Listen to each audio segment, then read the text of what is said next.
Hello everyone. इस वाले video में एक अफोर्डेबल हाउसिंग फाइनेंस कंपनी के बारे में बात करेंगे जिसका नाम है इंडिया शेल्टर फाइनेंस कंपनी। ठीक है।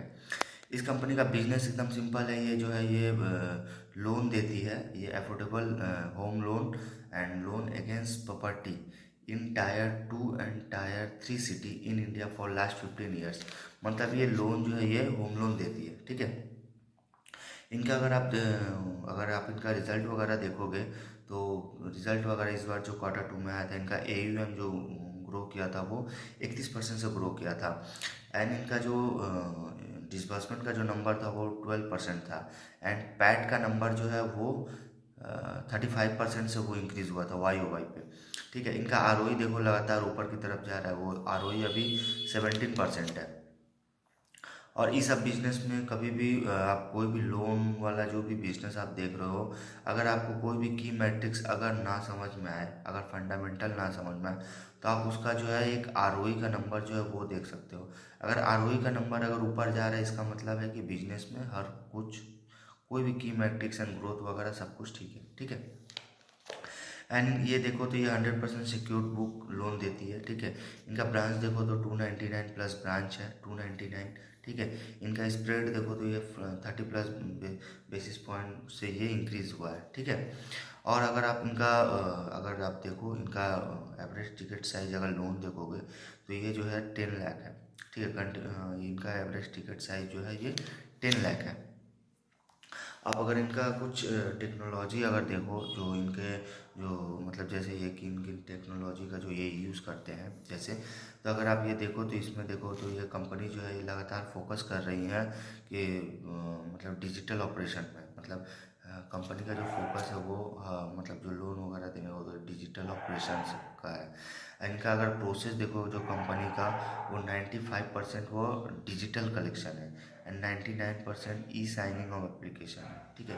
इनका अगर आप लिक्विडिटी या कॉस्ट ऑफ बोरोइंग देखोगे तो कॉस्ट ऑफ फंड जो इनका इम्प्रूव हुआ इस साल जो है, वो कॉस्ट ऑफ फंड जो है वो इम्प्रूव हुआ बाई 10 बेसिस पॉइंट। ठीक है। 10 BPS क्वार्टर ऑन क्वार्टर। ठीक है। मतलब इनका अगर आप सितंबर तक अगर देखो तो ये 8.5% है। ठीक है। एज ऑफ सितंबर 2025। अगर इनका स्प्रेड जो इनका स्प्रेड जो एक्सपांड हुआ है वो 30 BPS से हुआ है YoY पे। वो अगर आप देखो तो एज सितंबर 2025 तो वो देखोगे 6.4, आई मीन 6.5% है। ठीक है। और इनका जो लिक्विडिटी पोजीशन है लिक्विडिटी का, वो जो है वो 2082 करोड़ है। 2082 crore as of 30 September 2025। Okay. और इनका जो AUM है, जो AUM जो मतलब DA as a percentage of जो AUM है वो 16% है। ठीक है। जिसको कंपनी जो है well below the guidance range, मतलब इसको जो है 18% तक लेके जान मतलब मतलब जो इसको जो है कंपनी बता रही है कि maintaining well below the guided range of 18%। ठीक है। और इनका कलेक्शन एफिशिएंसी आप देखोगे, सॉरी ऑपरेटिंग एफिशिएंसी, जो इनका नेट इनकम देखोगे वो ग्रू बाई 30% YoY पे। और मतलब इनका जो लास्ट ईयर जो इनका नेट इनकम जो था वो था आई थिंक 199 करोड़। ठीक है। Q2 FY 25 में। और इस साल जो है 260 करोड़ हो गया है Q2 FY 26 में, जो 30% से ग्रो किया है। ठीक है। और अगर आप इसका ओपेक्स का नंबर देखोगे, ओपेक्स टू AUM, वो भी इम्प्रूव किया, जो लास्ट ईयर में 4.1% था, जो बढ़ के वो 4.4% हो गया है। ठीक है।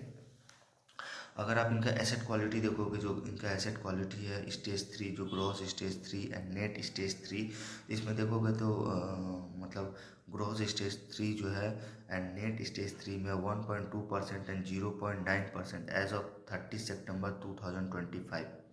मतलब अगर आप इनका gross stage 3 and net stage 3 का नंबर देखो तो जो लास्ट ईयर था वही इस ईयर भी है। 1.2 ग्रॉस स्टेज 3 का नंबर था एंड नेट स्टेज 3 का नंबर था 0.9। वो लास्ट ईयर भी वही था, इस ईयर भी वही है। ठीक है।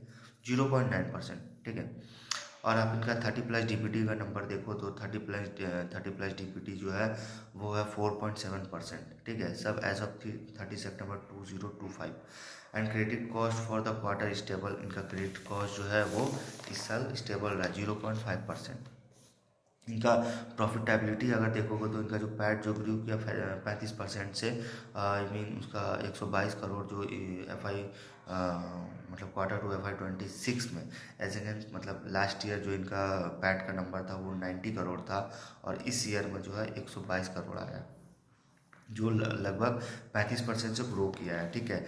और इनका Q2 में अगर आप ROA का नंबर देखो, एनुअलाइज ROA, तो ये 5.8%, ठीक है, जो लास्ट ईयर 5.6% था, जो लास्ट ईयर 5.6% था, वो इस ईयर जो है वो 5.8% है, ठीक है। और इनका आप ROE देखोगे तो ROE भी जो है लगातार ROE भी इंक्रीज़ कर रहा है, जो लास्ट ईयर 14 15% था, इस ईयर जो है वो 17% हो गया।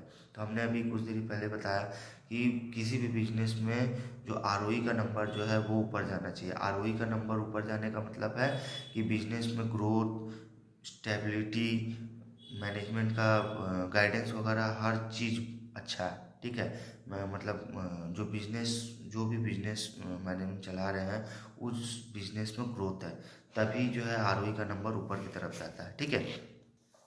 आप अगर इनका फोकस देखोगे तो इनका अगर मतलब जो मतलब कंपनी का जो फोकस सेगमेंट है कि तो इसमें अगर आप जो मतलब इनका फोकस अगर देखोगे तो इनका जो लो और मिडिल इनकम वाले जो सेगमेंट है, ठीक है, वो इनको जो है मतलब इनको मतलब ये प्रोवाइड जो है होम जो मतलब कस्टमर को जो होम लोन देते हैं from low and middle income segment who are building मतलब बाइंग देयर फर्स्ट होम, मतलब इनका जो मतलब लो एंड मिडिल इनकम वाले सेगमेंट को जो लोन देते हैं, उन लोगों को ये जो है इनका फर्स्ट घर मतलब जो हु आर बिल्डिंग और बाइंग देयर फर्स्ट होम, ठीक है। इनका अगर आप नंबर ऑफ कस्टमर देखोगे तो आई थिंक 1,23,595 है नंबर ऑफ कस्टमर।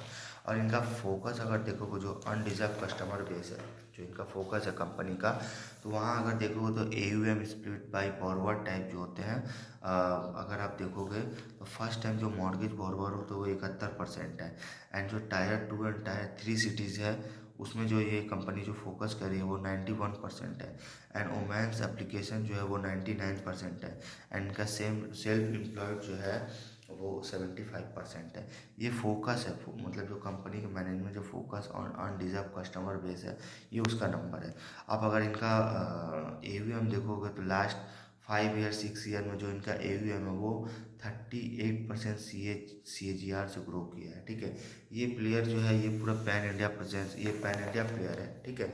इनके जो है 299 आई थिंक ब्रांच है, और इस क्वार्टर में और जो है वो मतलब ये मतलब इसी Q2 में इन्होंने 9 ब्रांचेस ऐड किया है, ठीक है, 9 ब्रांचेस इन्होंने ऐड किया है। तो ये बिजनेस जो है ये भी जो है अगर होम लोन अगर देखो तो होम लोन वाले सेगमेंट जो है उसमें आप देखो तो 3 4 प्लेयर जो है वो बेस्ट है, तीन आई थिंक 3 प्लेयर है, जिसमें आप देखोगे अगर आप देखोगे तो शायद एप्टस है, home first and India shelter है। इसमें हालांकि नंबर ऑफ प्लेयर और भी है, कई सारे हैं, बट आप इसमें अगर देखो तो इंडिया शेल्टर जो है वो काफ़ी अच्छे रेट से ग्रो कर रहा है, ठीक है। इनका AUM वगैरह जो है 30-35% से ये ग्रो कर रहा है। और भी दो प्लेयर है जैसे एप्टस हो गया एंड होम फर्स्ट हो गया, तो वो देखोगे तो आई थिंक 20-25% से ग्रो कर रहा है, ठीक है। तो अगर आप इन दोनों में पीयर टू पीयर अगर कंपैरिजन करो तो इंडिया शेल्टर जो है वो बेस्ट प्लेयर है, ठीक है, बाई द रेवेन्यू, मतलब वो रेवेन्यू के चल मतलब जो इनका AUM का जो ग्रोथ है वो 35% है, एंड वो जो 2 प्लेयर है उनका आई थिंक 20 से 25% है, ठीक है। तो होम लोन वाले अगर सेगमेंट में अगर जाओगे या सेक्टर में जाओगे तो India shelter is a best player, ठीक है। तो इस वीडियो में यहीं तक रखते हैं।